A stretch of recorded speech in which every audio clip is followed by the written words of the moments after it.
The nightmare began before dawn, January 26, 1945. Frozen ground stretched endlessly under gray skies. Snow mixed with cordite smoke created a deadly fog across the battlefield. But one image cut through the haze like a blade. A lone American soldier perched atop a burning tank destroyer. Flames licked around his boots. Black smoke swirled behind his silhouette. Before him marched death itself. 250 German mountain troops, 6 armored vehicles. Elite soldiers hardened by battles across 2 continents. The mathematics of war were simple. One defender against a company of attackers meant certain annihilation. The position should have crumbled in minutes. Every tactical manual said so. Every officer would have agreed. Yet for 60 impossible minutes, it held. The defender was 19 years old. He weighed barely 110 pounds. A farm boy who looked too young to buy cigarettes. Now he gripped a .50 caliber machine gun that roared like thunder. His muzzle flashes strobed across the white landscape. German squads crumpled. Their advance stalled. Tanks hesitated as their infantry support dissolved under withering fire. What they witnessed defied every law of combat. Fear should have broken him. Numbers should have overwhelmed him. Fire should have driven him from that burning platform. Instead, he stood firm. A figure carved from defiance itself. This was no ordinary firefight. This was the moment when human will bent reality. When one man rewrote the rules of war through pure determination. How does a sharecropper's son become legend? How does rejection transform into glory?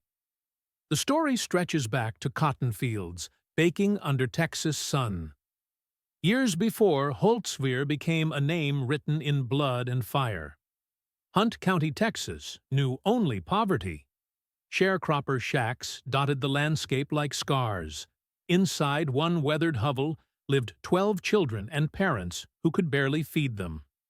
Audie Murphy entered this world on June 20, 1925, the 6th child in a family crushed by economic desperation.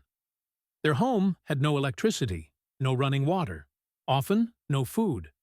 His father drifted from job to job like tumbleweed. Eventually, he drifted away completely. Abandoned his family to fend for themselves in the Depression's cruel grip. His mother carried the impossible burden. 12 mouths to feed. No husband, no money. Her health cracked under the strain. In 1941, she died of illness and exhaustion. Audie was 16. Overnight, he became the provider, the protector, the one responsible for keeping his siblings alive.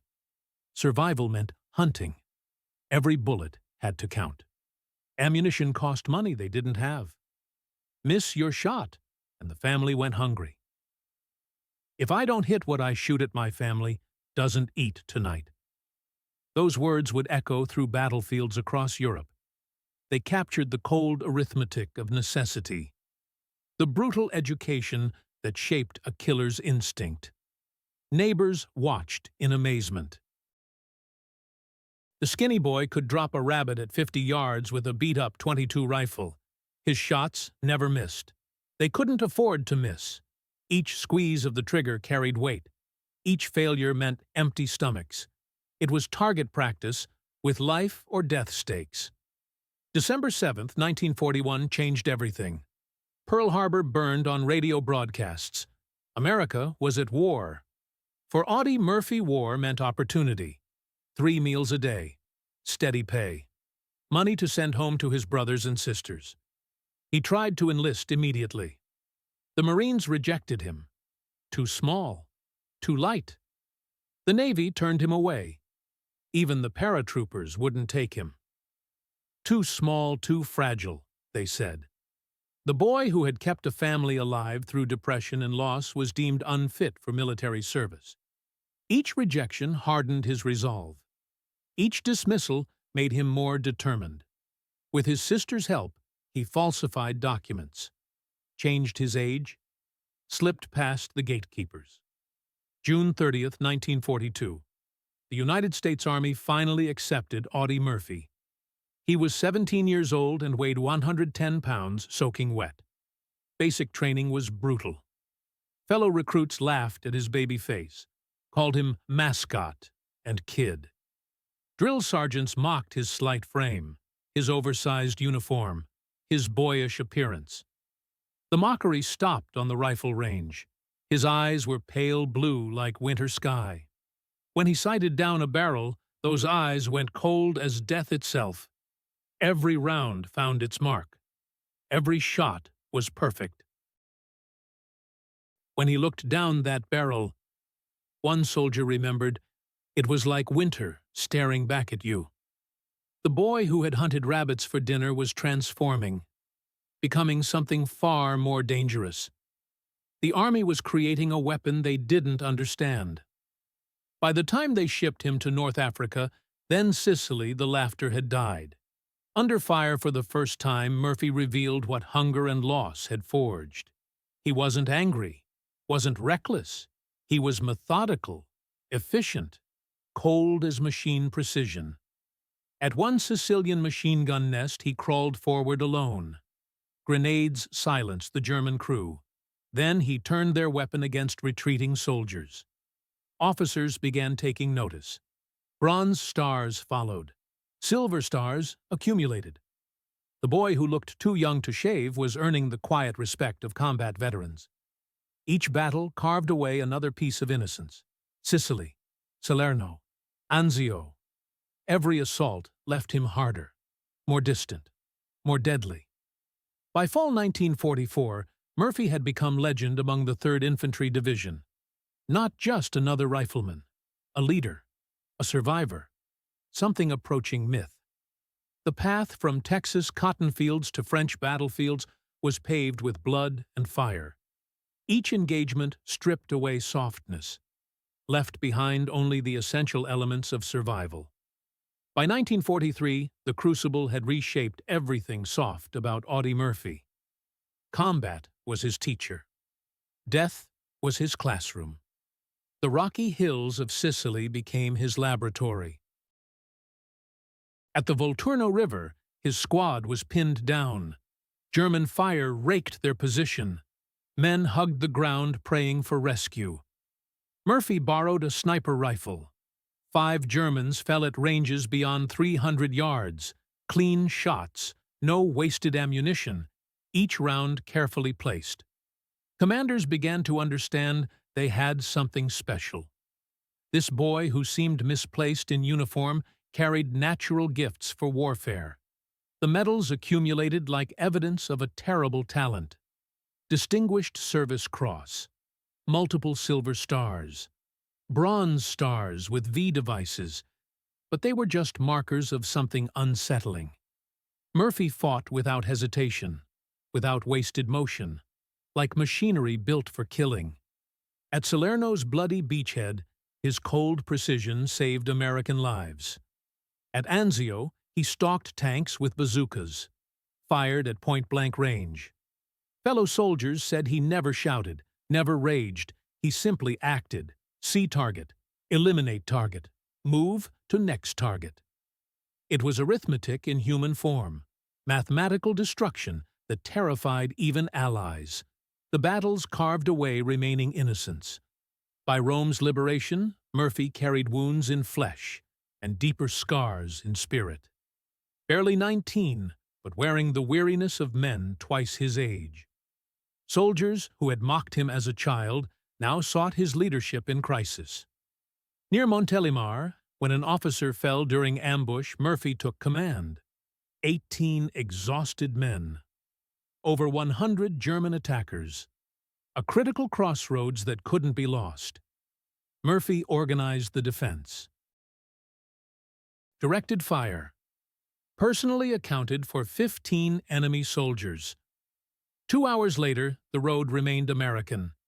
That single stand earned battlefield promotion to 2nd lieutenant. October 14, 1944. Murphy pinned on officers' bars, not as decoration but as recognition of what everyone already knew. This was no ordinary soldier. He had risen from poverty, survived countless battles, now carried the weight of command. Every decision held lives in balance. Victory came at terrible cost. By winter 1944, most of his original friends were dead or wounded. He carried their ghosts like invisible companions, always present, never speaking. His pale blue eyes grew colder, harder, reflecting endless killing fields of Europe. The Colmar Pocket waited ahead. Hitler's last stand west of the Rhine, another test unlike any before. Winter 1945 showed no mercy. The Colmar Pocket clung to German hands like a frozen fist. Hitler's last fragment of conquered France. Snow hardened to ice under relentless winds. Artillery had churned fields into crater-scarred moonscapes. Black holes dotted white wasteland. For Company B of the 15th Infantry Regiment, closing this pocket meant survival against impossible odds. From full strength of nearly 200 men, they were reduced to 40 effectives. 5 days of continuous combat had hollowed them out. Eyes sunken, hands trembling from cold and exhaustion, weapons fouled with ice, rations down to frozen K-ration crumbs. Many hadn't slept in 3 days. Their officers were dead, wounded, evacuated. Only one leader remained, a 19-year-old lieutenant with shrapnel in his leg, a wound he hadn't reported to anyone. His name was Audie Murphy. The landscape offered no comfort. Their lines stretched thin along Bois de Rivière forest edge. Open ground spread before them toward Holtzwihr village, a mile of white killing field, perfect for defensive fire, deadly for anyone caught in the open. 2 M10 tank destroyers provided their only armor, steel shields against German panzers. Behind Murphy ran telephone wires, his connection to distant artillery batteries. His only hope when the storm broke. The storm was building. Hitler had ordered the Colmar Pocket held at all costs. To fulfill that order, Germany sent veterans of 2nd Mountain Division. Men trained in Norway's bitter winters. Killers seasoned on the Eastern Front. Alongside them marched grenadiers and assault gun crews, their reputation forged in blood across Europe. Against these forces, Murphy's 40 battered soldiers seemed like grass before wildfire. Midday, January 26th, the silence shattered. German artillery thundered overhead. Shells burst in treetops. Steel fragments and wood splinters rained down like deadly confetti. Men pressed into frozen earth as the sky exploded. 30 minutes of hell. Then the barrage lifted. Shadows emerged from the smoke. 6 German tanks rolled forward, engines growling in mechanical harmony. Behind them stretched a wave of white-clad infantry, 250 strong, camouflage blending with snow. They seemed like phantoms, ghosts materializing from winter mist. Private Donald Ekman whispered what everyone felt. Here they come. From forest positions exhausted, American eyes watched doom approach. Fingers tightened on rifle grips. Machine guns chattered protest against bitter cold. Murphy stood calm amid chaos, field telephone in hand, pale eyes locked on advancing tide. Every calculation said defeat was certain. 40 men versus 6 panzers and full company of mountain troops. Doctrine demanded immediate retreat. Logic screamed for withdrawal. Yet something else whispered in that frozen forest. Something stronger than numbers, harder than steel. The seed of absolute defiance. At 1400 hours, the barrage lifted. From gray haze came mechanical death. 6 German tanks spread across snowfield. Steel beasts crawling forward in deliberate rhythm. Behind them, 250 infantry advanced like winter's army. White camouflage made them nearly invisible against pristine snow. For Americans stretched thin along tree line, it was vision of annihilation. First shots came from M10 tank destroyers.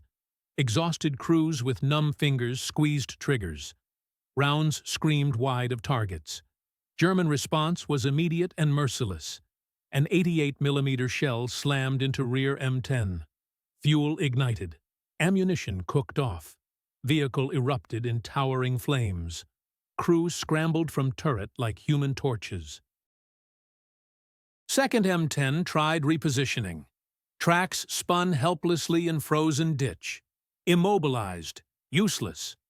In minutes, Company B's only armored defense was eliminated. German infantry closed to 200 yards. Machine guns raked American positions. Rifles cracked in steady rhythm. The balance was tipping toward collapse. At this moment, Murphy made his choice. He ordered his men to fall back into woods. Take cover. Regroup for counterattack. Then he ran forward. Toward burning M10. Toward the enemy. The tank destroyer was pure inferno. Flames curled skyward like orange fingers. Smoke billowed black against white landscape. Ammunition inside popped and hissed, threatening final catastrophic explosion. Any rational person would flee. Murphy climbed onto burning steel carcass, mounted .50 caliber Browning machine gun, opened fire. Thunder rolled across battlefield. Heavy rounds chewed through snow and flesh. German squads disintegrated under withering fire. Soldiers who had advanced with confidence moments before scattered in shock. Each burst from Murphy's hands was surgical, deliberate. He wasn't spraying bullets randomly. He was dismantling the assault one target at a time. German infantry collapsed in ditches, in meadows, on open ground. Every avenue of approach became killing zone. Yet the storm continued. Germans pressed forward seeking to overwhelm through sheer numbers. Pistols barked. Machine pistols chattered. Bullets ricocheted off burning hull. Murphy stood his ground. Silhouette framed by smoke and flame. Witnesses swore it was bravest sight they ever witnessed. One man holding back company-strength assault. All while Murphy held field telephone to his ear, calling artillery strikes. Coordinates he gave were danger close. Shells landed within yards of his position. Ground trembled beneath him. He never flinched. Shrapnel tore into his leg. Blood soaked through trouser fabric. The gun never stopped firing. For nearly 60 minutes, Murphy fought like figure beyond mortal limits. Machine gun barrel glowed cherry red. Ammunition belts ran empty. Still, he fired. When Browning finally jammed, he grabbed his carbine, cut down Germans who had crept within 10 yards.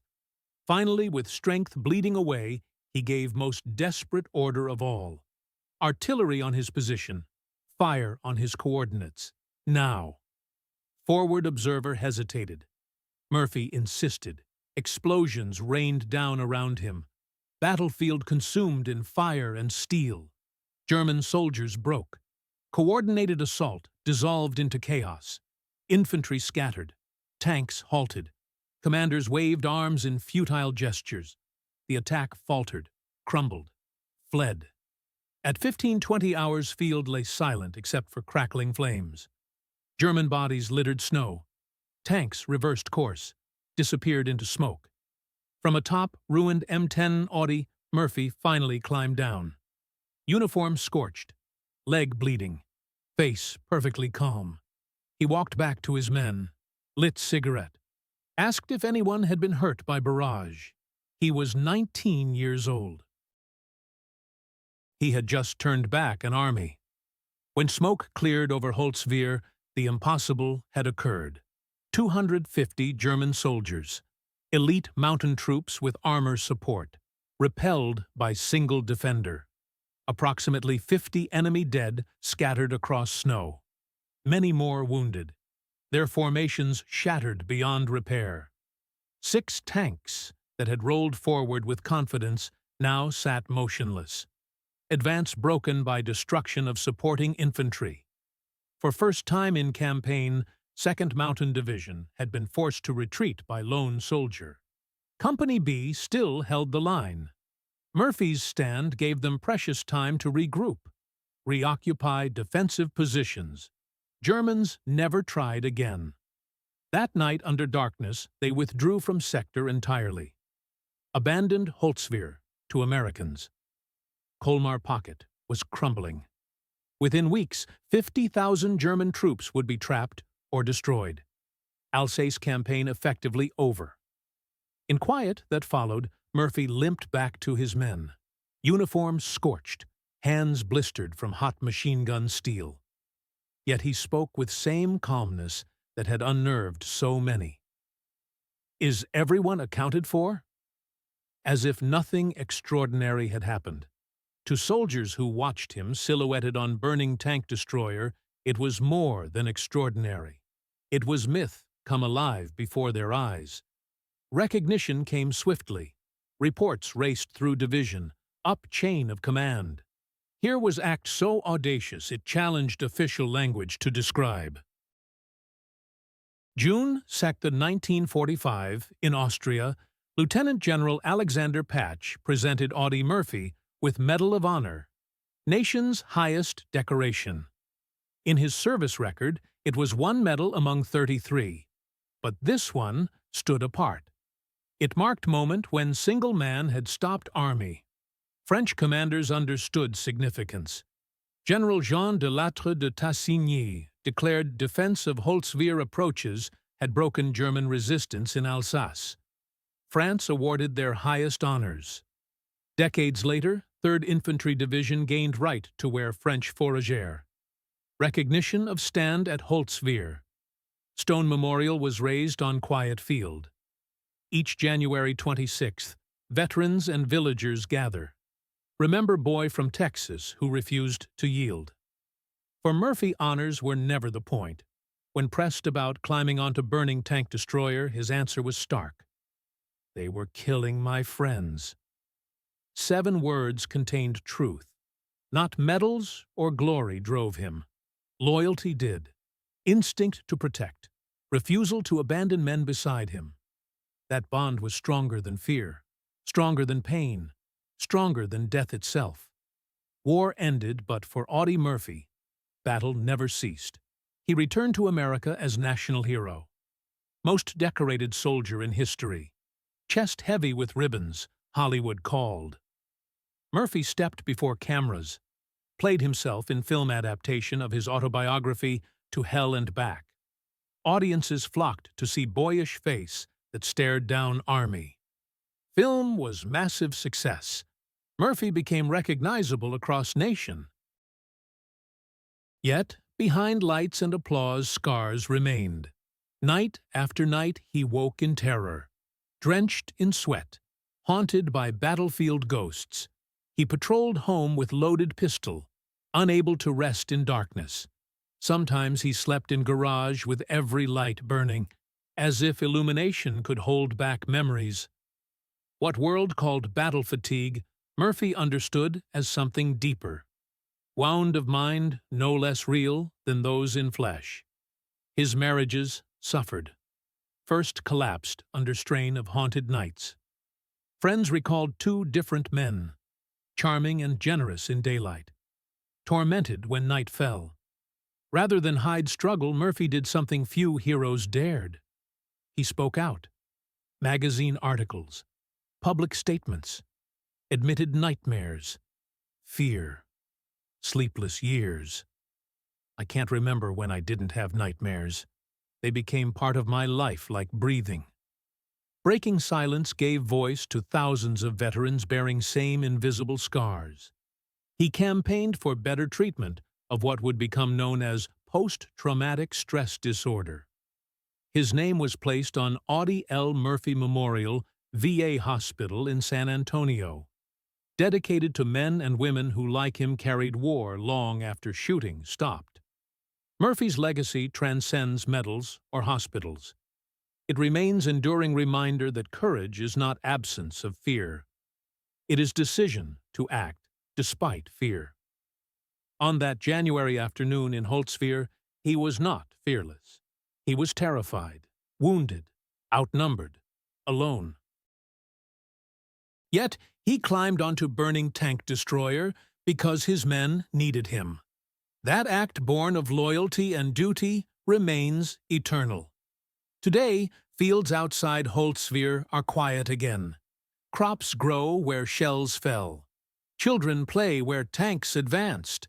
Yet each year on anniversary, French villagers gather. American veterans join them. Visitors from around the world come to Memorial Stone. They remember boy from Texas who stood against impossible odds. Audie Murphy died in plane crash 1971 at age 45. His grave at Arlington National Cemetery remains among most visited, second only to President Kennedy. Visitors leave flowers, medals, handwritten notes of thanks. They come not only to honor soldier who destroyed German assault single-handedly. They honor man who bore demons openly, so others might seek help. Murphy's story is not only about war, it is about humanity, about child of poverty who became soldier, soldier who became symbol, symbol who reminded world that even heroes carry wounds. January 26, 1945, Audie Murphy proved one man could stand against army. In years that followed, he proved true courage is carrying weight of that day for rest of life, and turning it into legacy of hope for those who followed.